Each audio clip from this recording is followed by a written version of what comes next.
Hello, lovelies, and again, as usual, not so lovelies. You know who you are, Mr. Sheffield again, and I'm going to go through this week's numeracy lessons for you. So really well done for last week's stuff. On the screen right now, I've got the three questions that I would have liked you to have answered last week. So well done to those of you who have found the way. I know it's been a little bit clunky and a little bit difficult, so hopefully. We've listened to you, we've listened to your parents, and we know that it's not been easy answering the questions in the format that we've given them. So hopefully, I found a way to be able to get you to answer these questions a little bit easier. So I've got the questions, and I've actually put them onto Paint, so we can use 2Paint to draw some things, what's going on. So here are the three questions from last week. Here is part of a number line. Write the missing numbers from the two empty boxes. So we've got one empty box here. We've got one empty box here. Now, this is 8.5, this is 9.5, so I know that the number in between 8.5 and 9.5, the whole number in between is actually 9. So I know that 9 is going to be here. Right, 9, that means 8.9, 8.8, 8.7, 8.6, 8.5, 8.4, 8.3, 8.2. Okay, so give yourself a pat on the back if you got 8.2. Now, going the other way, we've got 9.5, which means this is 9.6, and 9.7, 9.8, 9.9, and then I can't have 9.10, so this must be 10, which means this one must be 10.1. So give yourself another pat on the back if you got that one there. So well done to those of you who did. Really, really good effort. I saw lots of great answers. Now, circle a number that is closest to 20. Now, this is quite a tricky one because we've got loads of different decimal places here. We've got this one has 2 decimal places. This one only has 1. This one has 3 decimal places. So it's made it a little bit tricky. But what I can do is have a think about, right, this one here, if I had 5 hundredths more, that would be 20. If I had 1/10 less, that would be 20. 1/10 is the same as 10 hundredths. So this one, if this one here is 5 hundredths away, this one's 10 hundredths away. This one here is, well, if I had, oh, how many more would I need to get to 20? I've got 9 hundredths here. I need 100 hundredths. So this one's actually 81 hundredths away. This one here is only 9 hundredths away from 20. And then finally, this one here is actually 20.1 hundredths away. So it's actually 201 thousandths away. Now, looking at these numbers, I can see straight away that this is the one that is closest. This one is only 5 hundredths away from 20. So that one's the closest. Again, give yourself a pat on the back if you got that one right. Super, super job.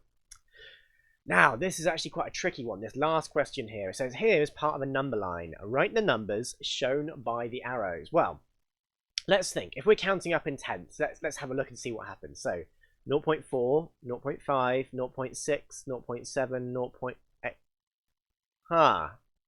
Okay, so we can't count up in tenths. Let's try counting up in tenths like this, though. So 0.4, 0.5, 0.6.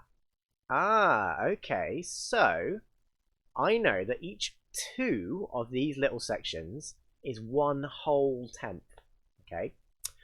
But this one here is only asking me to count 1 little section extra. So let's think, what's exactly in the middle of 0.4 and 0.5? Now, that's quite a tricky one to answer just in your head.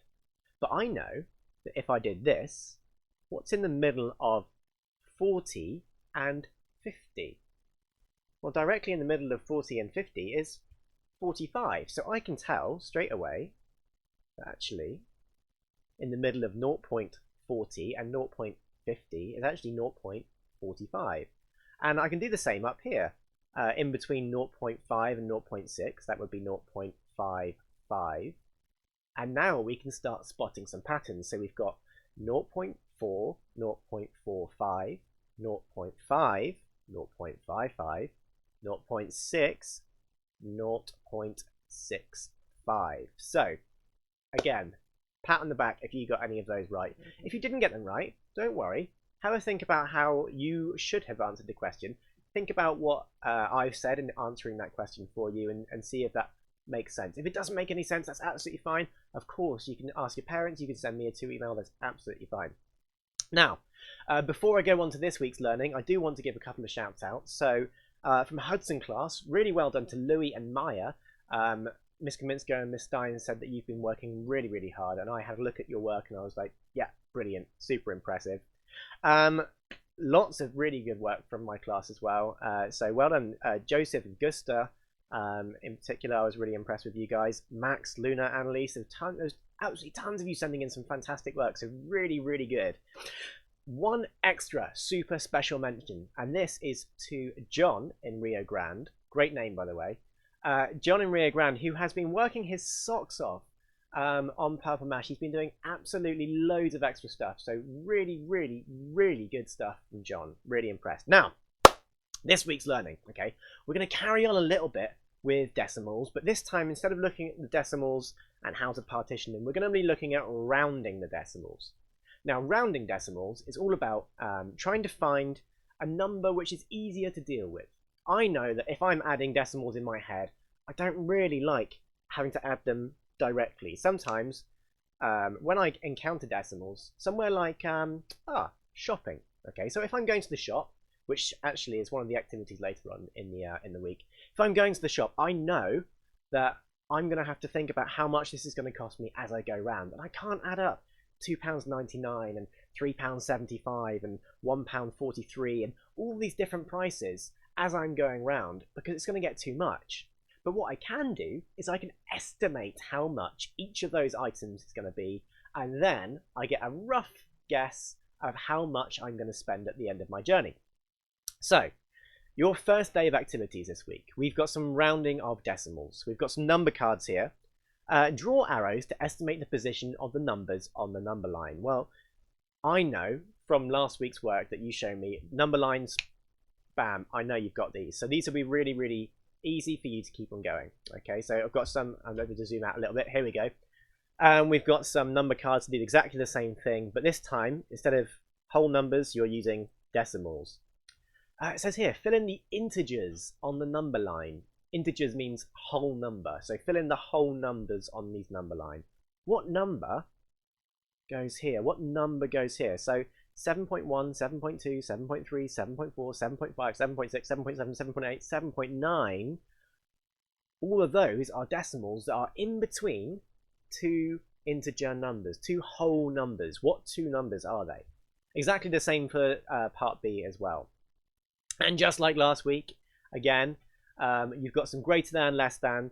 So which integers, which whole numbers do these numbers lie in between? So 1.4 is in between two whole numbers, two integers. 34.8 is in between two integer numbers. If you had a number line, where would 38.4 be? What would the next whole number be? What would the previous whole number be? And exactly the same for 0.7. And you've got some more number line things. This is basically a continuation of your work from last week, so I'm not going to go too much into detail with this one here. Okay, your second lesson for the week is about halves and quarters. So here, we've got 100 square, just like you saw last week. Half of the 100 square is shaded. How many hundredths are shaded? So again, I've got 100 hundredths in my square, and half of my 100 hundredths are shaded. So you can either count how many of my 100 hundredths are shaded, or you can think, oh, what is half of 100? That must be how many 100 hundredths. Oh wait, how many of my hundredths I have coloured in. I just like saying 100 hundredths, I think it's pretty cool. How many tenths are shaded? Oh, this one's slightly trickier. So instead of dividing it up into hundreds, can you divide it up into rows of 10 or columns of 10? And that will help you out. You should have 10 rows or 10 columns of 10, and that will help you out with that question there. Using this, complete that fraction. You've got something very similar with the quarters. So I would suggest you colour in a quarter of your shape this time and do exactly the same kind of questions. And here, can you do the same for 3 quarters? So you should have 3 different shapes. One of them is half coloured in, one of them is a quarter coloured in, and one of them is 3 quarters coloured in. Okay. I don't need to shade 100 square to write 3/4 a decimal because I already know 1/2 and 1/4. How does this help Annie? Well, if you look at your diagram here, and you look at these two diagrams here, that might give you a little bit of a clue. Just a tiny bit of a clue. Let's have a look. So we've got some more questions down here. I know that we've done enough about fractions and we've done enough about decimals that I'm not going to go too much in depth with these questions here for you. I think you're going to do a really, really good job. Now, lesson 3 is where we start getting into money, which is where rounding and decimals become really, really useful. I use them every day in my life, and I know that lots of adults do, so it's a super, super useful skill to have. So, question number 1, how much money is there? Well, let's see. I'm going to zoom in for this one so you can see, okay? Let's just have a quick zoom in. So, I've got a 20p coin, I've got a 2p coin, a 1p coin, a 5p coin, and a 10p coin. So, altogether, I need to add those numbers together. How much money do I have altogether? Exactly the same here. Now, for this one, you might want to ask your parents for help with this one, especially if they can show you these notes from their wallet or their purse. Maybe you could just sort of collect that up together. So we've got £10, £20, a £5, £2, and £1. Okay, so I barely ever carry cash anymore, so it is actually quite unlikely that your parents will have these kind of things lying around. I've got tons of spare change. I've got an entire pot of spare change over here that I use, but don't worry if you don't have these. I'm sure that you'll be able to add them up. Okay. Complete the statements. There is how many pounds here? So if you added all these numbers up, how many pounds would you have? There are how many pence altogether? There are so many pounds, so many pence, and then you have to write that as a decimal. So for example, if I had the amount £2.99, I would write that as a 2, a dot, and a 9, and a 9. Okay, so write the price, what all of that is worth in total. You can draw some money here, so there are fewer coins, but the same total amount. So this isn't actually the easiest way of making that much money. Can you think of a different way of making that much money using some different coins? Okay, we've got some matching things to do. So you've got to match the number of pence to the number of pence and pounds, and then also the final price. There also are some missing things for you to fill in there. Match the person to the correct amount. So this person, and this person, Ron, Rosie, and Jack, they're all saying something, and you've got to decide which amount they have each. And again, the second page, I'm kind of thinking if I give you enough if I give you enough clues on the first page, the second page will be kind of your challenge to see what you can do on your own. Okay. Now, last lesson for the week, lesson 4. What is the value of the digit 2 in these amounts? Now, that's quite a difficult way of explaining a question. So, basically, how much is the 2 worth in each of these amounts? So, for example, in 524 pence, if I just had this 2 here, how many pence or pounds would I have? Well, here, in £24 and 50p, if I just had that 2 bit there and all the rest of them were zeros, how much would that 2 be worth? Again, in £54 and 2 pence, if all of the other numbers became 0, how much money would I have? In 5,204, and so on and so on. Okay, so basically replace all of the other digits with zeros, and you'll be able to see how much the 2 is worth, the digit 2. Okay. We've got some more greater than and less than. Remember that classic joke from last week? What was it? It was, why was 6 afraid of 7? Because 7, 8, 9. Oh. Oh, sorry. Okay, it's literally the funniest joke in the world. So remember, the smaller number is trying to eat the bigger number like a crocodile. Okay, so again, how much is this?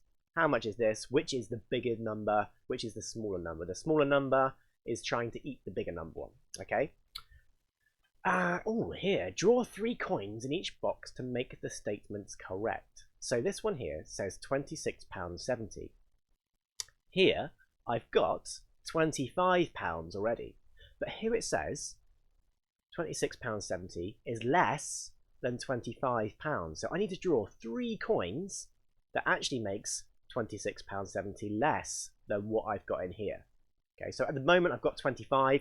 I need to add 3 coins that make it big enough in this whole box that it is bigger than this one here.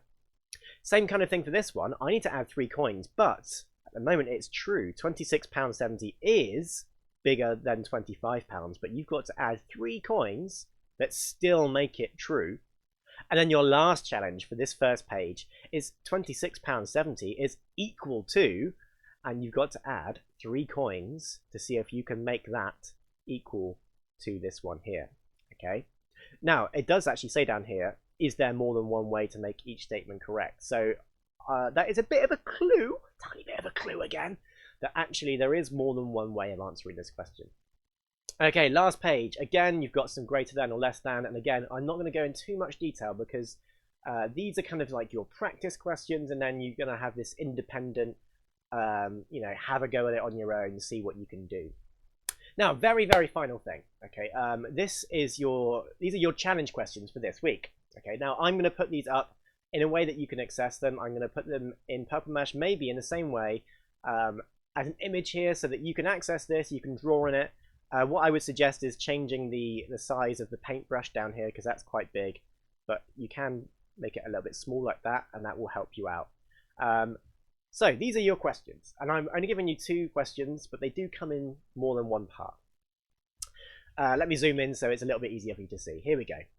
Tom rounds each bill to the nearest £10. So Tom's gone shopping, or someone's gone shopping, and he's got a £74.68 receipt, he's got a £65.90 receipt, and he's got a £59.05 receipt. So he's been very busy buying lots of things, it seems.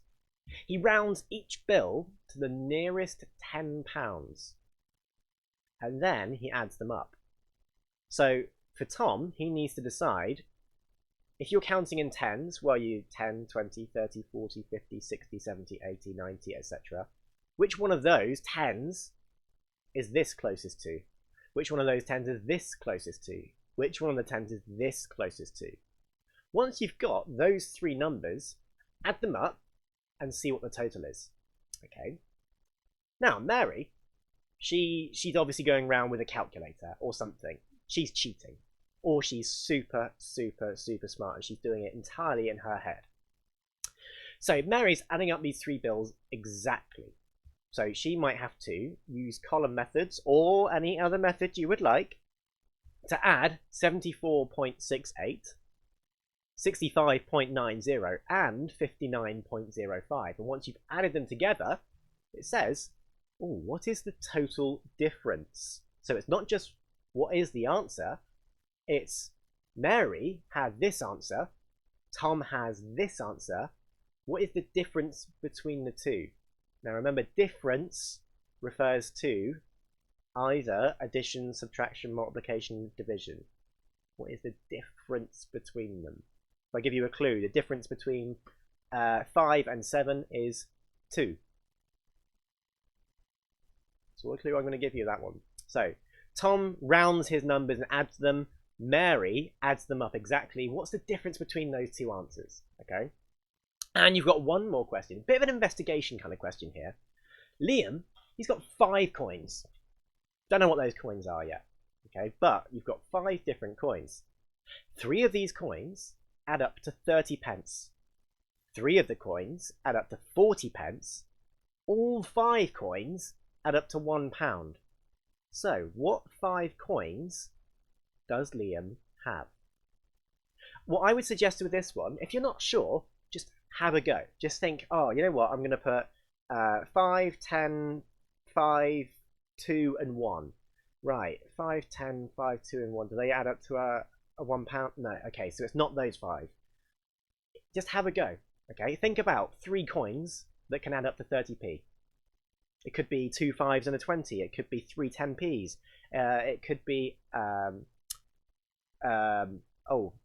not very many coins actually add up to 30p if it's 3 coins. 3 of the coins add up to 40p. So again, choose 3 coins, see if you can get those 3 coins to add up to 40p. I'm really impressed with you guys. I really hope that you guys are doing super good. I'm really proud of all of you for getting on with your work at home. Even if you decide to do it on paper, that's absolutely fine. Some of you have emailed me the answers. Some of you have just sent me a file on Purple Mash that has your answers in it. That's absolutely fine. However you decide to answer these questions is fine. I will try, and as I said, put them up in a way that makes it really easy for you to access these questions and send them back to us. Okay. Stay well. I'll be Mr. Sheffield, and I shall see you next week. Bye bye.